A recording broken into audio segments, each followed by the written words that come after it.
It's great to be with you. Nice to see you. It is just about 40 years to the month that I started my secondary school, where you were my teacher, back in 1983, and I was a young 11-year-old in Taverham. So it's great to be here 40 years on, and it's great that we're still in touch. Yeah, I agree, and it's unique. I just don't understand what's happened to the 40 years, but that's maybe for another day. What time does? Yeah. And as we were, as we've said before, when you're 11, 40 years, it's like something that belongs to your grandparents. Yeah. And all of a sudden you look at it now and you think, well, where did it go? Yeah. If you had said to me 40 years ago, we'll be sitting in KL having a chat, I don't think I'd have believed you. So Kuala Lumpur was one of the places that was in my atlas, but maybe we'll come to the atlas at some point later. Yeah. Cool. So, the book, Through a Different Lens. I've read it. It's really fascinating, and I've got quite a few questions to ask you on it. The cover of the book's great. So, can you tell me about the title and your glasses? Obviously, have become the iconic Ger. The title is connected to the glasses, so Through a Different Lens. But it was going to be called Views with the Benefit of Hindsight. Mm-hmm. In agreement with the publishers, we then lessons from a life and education, as it were. Through a Different Lens to me is really important, because I think that too often when it comes to the schooling in particular of children, the lens that we have is the lens of the adult. Yeah. And things then become systemic, and they become about teach and test and all those things. And actually, I used to say to my colleagues when I was at the Wythenshawe Education Action Zone, if you go to a meeting on my behalf and the word child isn't mentioned at least once every 15 minutes, you have my permission to get up and leave. So that different lens for me was important. And the story behind the glasses is a really simple one, I think quite funny. I kept losing my reading glasses. They're on planes, trains and automobiles. And on one of my visits to London, I stumbled across this optician who designed glasses, the wonderful name of Opera. And I went to see them and I explained what my problem was, and they said, well, we can make you some. And I told them how I wanted them, and they made them. And I haven't lost a pair since, touch wood. And what then happened was that Kidzania London had just opened. We were in Westfield. There was a Starbucks just outside the Kidzania London. And you know, when you go to Starbucks and they go, what's your name? And then you join the other queue, and then it says James, right? So all of a sudden they didn't ask me that, and they drew the glasses on the cup. And they kept doing that. And I thought, oh, that's quite funny, really. And then I was in Kuala Lumpur for BETT Asia some years later, and at Kuala Lumpur airport, on the way home, I got myself a Starbucks coffee and I drew the glasses on the cup. Right? And at the same time, wherever I went, people started to recognize you. And I thought, or maybe they've just heard me speak somewhere or whatever. And then it was my wife who pointed out, just they don't recognize you, they recognize the glasses, which I thought was very funny. It also kind of dented my ego a little bit at the time. So the glasses kind of then became that thing that people commented on. So it's Through a Different Lens, glasses on the front. Yeah, makes sense. That's it, really. Cool. So the book's almost a biography of your life, give or take. You reference quite a few things, and there's an element of a Jean-Jacques Rousseau meets Willy Wonka in there. So can you sort of expand on that? So Alex Beard, who is a friend of mine and an author, wrote a book called Natural Born Learners.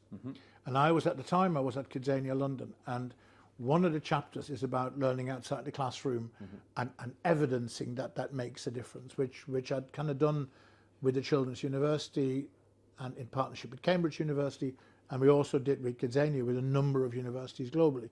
So he got in touch, he came to see me at the Kidzania, we walked around, he interviewed me for a long time, and then in the draft came out with this thing, I met this man and he's like Willy Wonka meets Jean-Jacques Rousseau, or the other way around.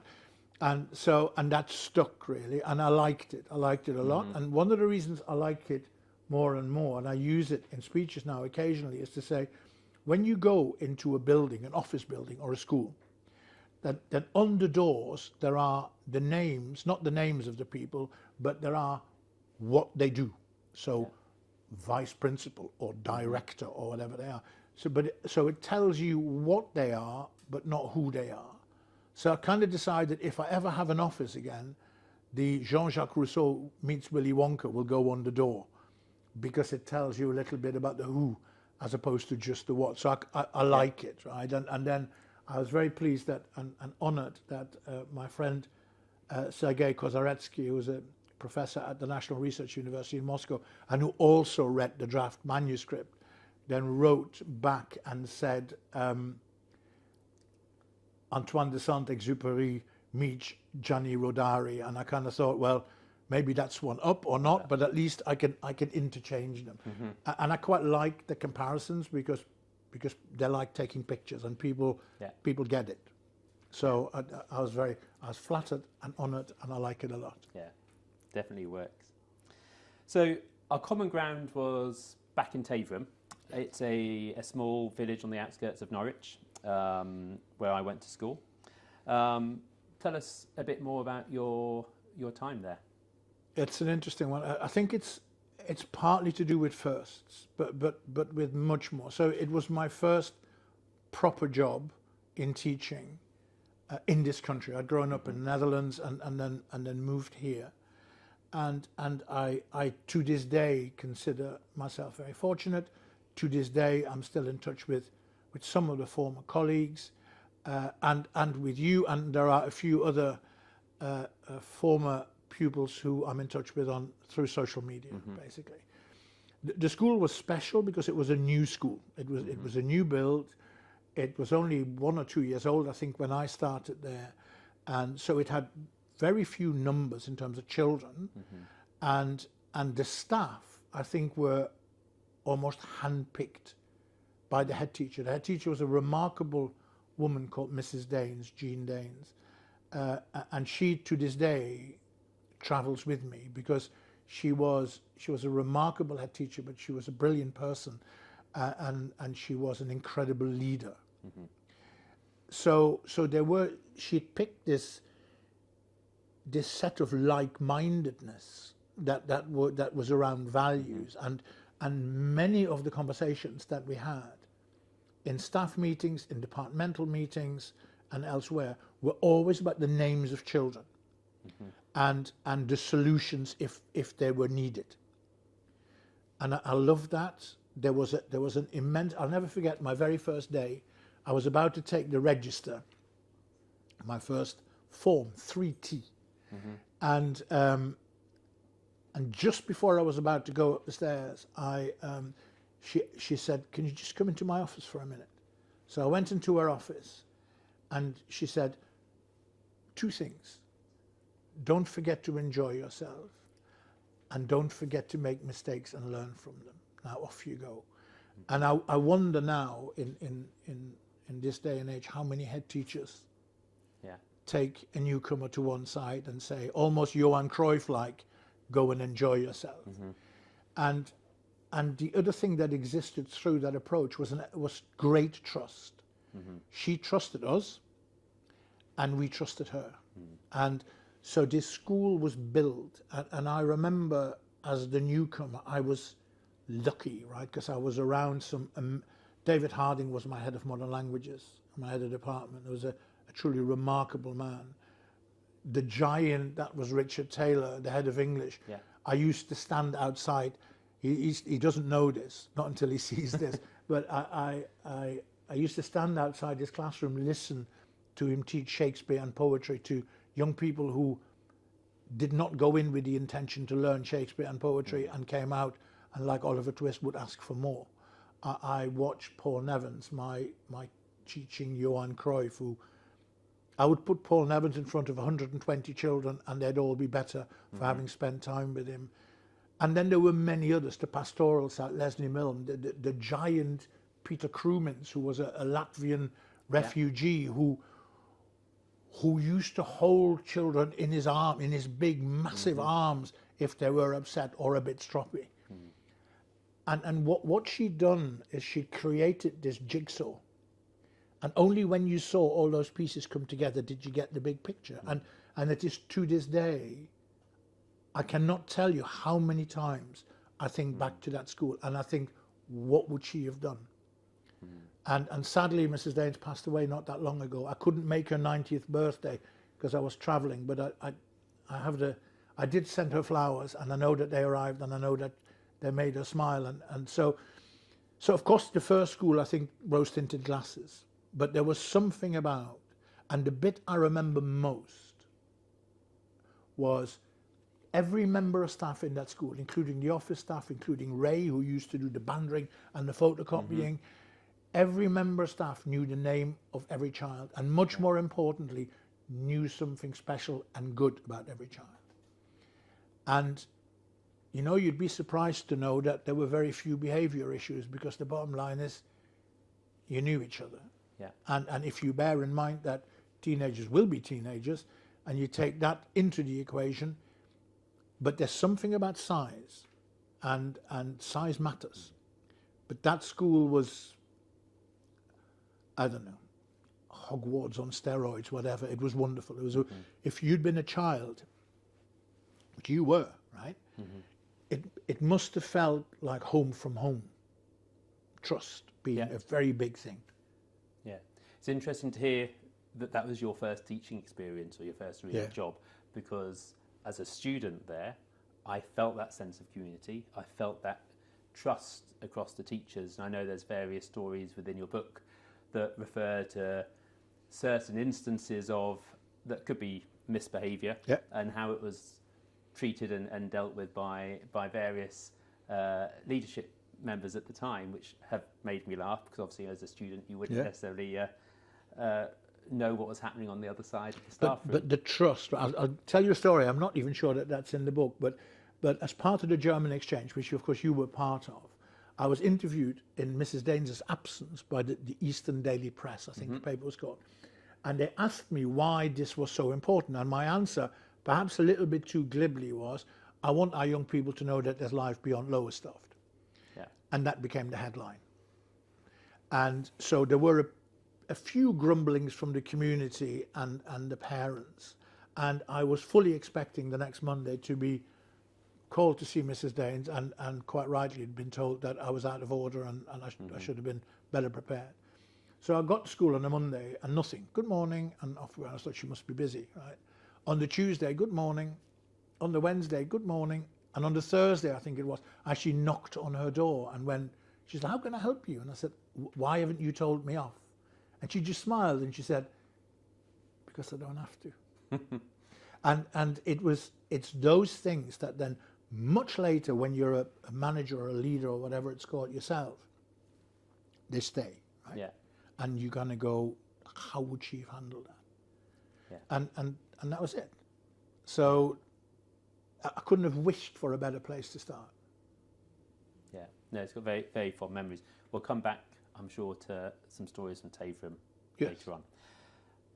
Going back, so before you became a teacher, your childhood was quite difficult, and despite knowing you for over 40 years, I've learned a lot about your young life and your teenage years from reading the book. Yeah.